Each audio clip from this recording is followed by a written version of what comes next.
দিনাজপুরের পার্বতীপুরে ব্যাপক হারে চাষ হয় বৃধান ৩৪ বা চিনিগুড়া ধান।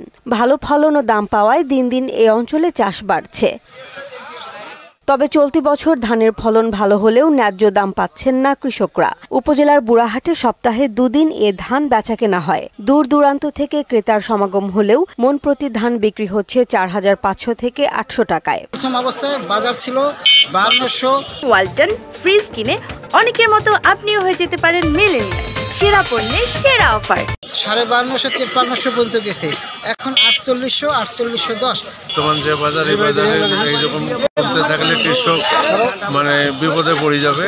বিভিন্ন অঞ্চলের ব্যবসায়ীরা ধান কিনতে এলেও তারা দর হাঁকছেন তুলনামূলক কম। কিনতেছি ৪৭ ৪৮।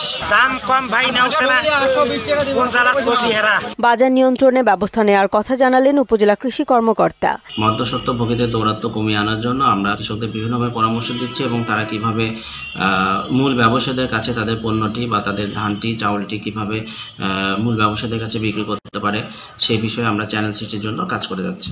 চলতি বছর পার্বতীপুরে ১৪,৮১৫ হেক্টর জমিতে চিনিগুড়া ধানের আবাদ করা হয়েছে, যা থেকে উৎপাদন হয়েছে ৩৯,১১২ মেট্রিক টন। জেসমিন আলম, মোহনা সংবাদ।